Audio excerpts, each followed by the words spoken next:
Hello everyone and welcome back to another Star Wars The Black Series action figure review. Today I've got a really cool figure to give you guys a look at. This is the Mandalorian Shriek-Hawk from The Mandalorian, and this is a really nice figure. I'm really happy to have this one in the collection. I must admit, over the past few months I've been a little bit fatigued by what I'm going to call Blue Mando syndrome, because all of the Mandalorian figures that we seem to have had recently in the Black Series have been blue. But this one has a few different flashes of colour in its armour. It's a really nice design and it is just overall a really cool figure. One that I highly recommend, and since I picked it up I haven't been able to put it down. So if you want to pick this one up for yourself, be sure to hit the link in the video description. That will take you to staractionfigures.co.uk, and at the time of filming this review, the Mandalorian Shriek-Hawk is in stock and available to buy. This is a really cool figure. Once again, it's going to complement all the other Mandalorians in your collection very well, especially the two that are available in the Shriek-Hawk Trainers 2-pack, which I can't wait to pick up somewhere down the line. But yeah, it's a really cool figure, this one. So without further ado, let's dive in and take a look.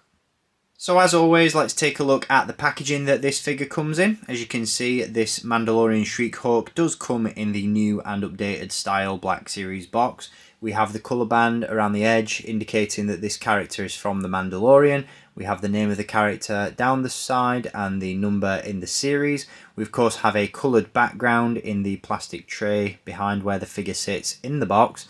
And then down the spine we have this really cool image of the character itself.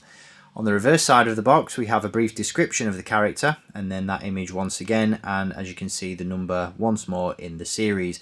This is the 40th figure to be released from The Mandalorian in the Black Series line, which again is absolutely wild to me, considering we only have a handful of characters from movies such as Attack of the Clones and Revenge of the Sith, so hopefully that's rectified in the near future. But like I've said in previous reviews, you know, once you've seen one Black Series box, you've pretty much seen them all, and this one's really nothing to write home about. But I do like the new and updated style boxes, I must admit. I'm glad to see the back of the angled edges, and this is a really nice presentation for this figure. So without further ado, let's dive into the review and take a look at the Mandalorian Shriek-Hawk itself. So here we have the Mandalorian Shriek-Hawk, and like I said, this is a really cool figure. I know I said at the start of the review that I'm a little bit burnt out by all the blue Mandalorians that we've had in the Black Series recently, but this one is just different enough and has enough flashes of different colours on his armour to negate those feelings of frustration, and it is, for all intents and purposes, a solid release, a really cool army builder, and a great looking figure all round. The paint applications on this guy are really nice and crisp, the sculpted details are top tier, and I'm just really happy to have this one in the collection. Now, there is one slight issue with this figure, one minor flaw which I want to touch base on before we get into the nitty-gritty of this review, and that is that the helmet this figure is wearing is unfortunately inaccurate. Now, as you'll have seen when I was giving you guys a look at the packaging that this figure comes in, the helmet worn by this particular Mandalorian Shriek-Hawk in the show is much more similar to Din Djarin's helmet, in the sense that you've got the angled edges towards the bottom of the visor, and just the overall design is far more similar to Din's helmet than it is to this, what I'll call, traditional Mandalorian helmet, worn by characters such as Jango Fett, Axe Woves, the Mandalorian Privateer, just to name a few. Now, for my money, it's not a major issue. This is a background character, it's not a core character, it's not an essential character or addition to the collection by any stretch. For the most part, this figure is just going to be flanking some of my other Mandalorian figures.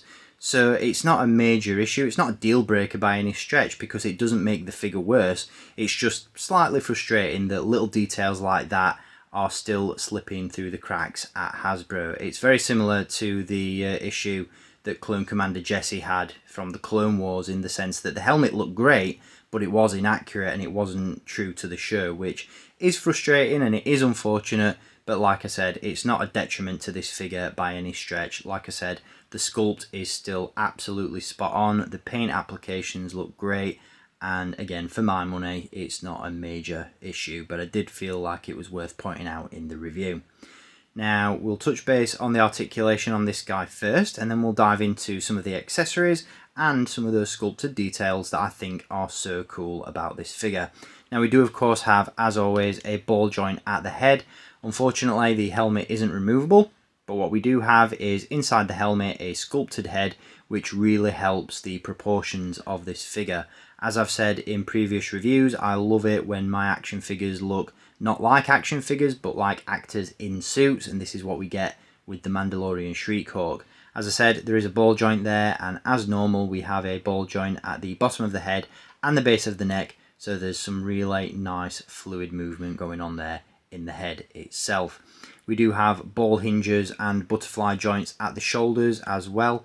The shoulder plates are separate sculpts attached on a loop once again, so articulation isn't hindered, and the butterfly joints go a really long way to help you pose this figure holding the blaster rifle with two hands, which is a really cool pose, and we'll get a look at that later on in the video. We also have a single joint at the elbow, we have a swivel cut at the forearm and a hinge at the wrist. We do have a rather tight ball joint at the torso, at least on my sample, but what is really cool is, like the shoulder plates, the chest armour is a separately sculpted overlay, so there's no hindrance to any of the articulation on this figure. We also have ball joints at the hips, which is really cool, and again, no hindrance to the articulation because the plastic skirt there is pretty malleable and it allows you to pose the figure really nicely.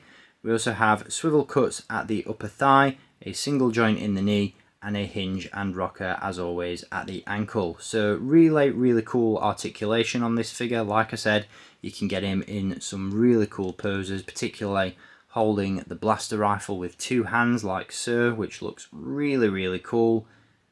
And yeah, just all in all, you can get this figure in some really cool poses. Definitely has that all-important shelf presence that I always talk about in my reviews. This guy looks really cool as part of a larger Mandalorian army display. Now, with regards to the accessories that this one comes with, like I said, he does come with quite a few. We do have the aforementioned blaster rifle, which is very similar to the one included with the Death Watch Mandalorian, the one from the flashback scene where Din is rescued as a child. We do have some gold detail on the barrel there though, which differentiates it from the original release, but it's a really cool weapon. And we do have, of course, that traditional Mandalorian jetpack attached to the back of the figure with some really cool, vibrant paint applications going on. We do, of course, have the swivel thrusters at the bottom. There's a removable rocket as well, so if you've got any flame effects lying around, you can attach those to the jetpack and really increase the display options there with this figure. Again, really cool looking. He does come with another accessory as well, an additional accessory in the form of a blaster pistol, which is stored away in the holster there, as you can see. This is, from what I can tell, a brand new sculpt, and I don't think it's one we've ever seen before. It's a really nice chonky blaster pistol, some really cool sculpted detail on there, and some really nice paint applications as well. And like I said, that does store away nicely in the holster on the figure's belt. So really cool accessories. He does have, like I said, some great sculpted detail as well. You've got some really nice sculpt work going on there around the belt, which looks great. Very Jedi-like in its appearance, I do have to say. We have really nice sculpted detail in the lower half of the body. Great detail in this skirt or command cami. You've got all these rips and tears around the bottom, buckles and straps on the boots, creases and folds in the pants. Great detail there on those knee pads, which, like the shoulder pads, are separate sculpts, so they don't hinder the knee articulation. Does have modified forearm gauntlets as well. You've got the Death Watch symbol there on the shoulder plate itself, which looks cool. So yeah, all in all, really cool looking figure. I love this one. I think it looks great. Really cool army builder, like I said once again. Love the colours on the armour. Helmet looks fantastic. Love those silver flashes around the visor. Really helps the helmet to pop. And yeah, all in all, very cool figure. Pretty sure he uses some recycled parts from previous figures. If I'm not mistaken, the entire upper body of the figure is the same as the Mandalorian Privateer, with the exception of the forearm gauntlet there, which again, like I said, is slightly modified. The lower body is a combination of new and used parts, I believe. I couldn't tell you which figure it is that uses the legs. I believe the boots may be new. I've heard some people say that these could be used in the future for a Boba Fett figure at some point, but I'm pretty sure there's some reuse going on there, at least with the upper thighs. But for army builders such as this, recycled parts aren't a problem at all. So yeah, really cool figure. Like I said, looks absolutely fantastic. So that concludes this review on the Mandalorian Shriek-Hawk from the Black Series. Once again, a really solid figure. Really happy with how this one turned out. Like I said, paint applications are really nice and crisp. The accessories are fantastic. Articulation is always a winner. And yeah, it's just a really cool looking figure. Definitely adds something a little bit different and a bit more spice to your Mandalorian army collection, and definitely, like I said, going to pair up really nicely with those Mandalorian Shriek-Hawk trainers, also available in the Black Series. Once again, if you want to pick this one up for yourself, be sure to hit the link down below in the video description, and I will be back with some more Star Wars The Black Series action figure reviews very soon. Until then, as always, thank you for watching, keep collecting, and may the Force be with you.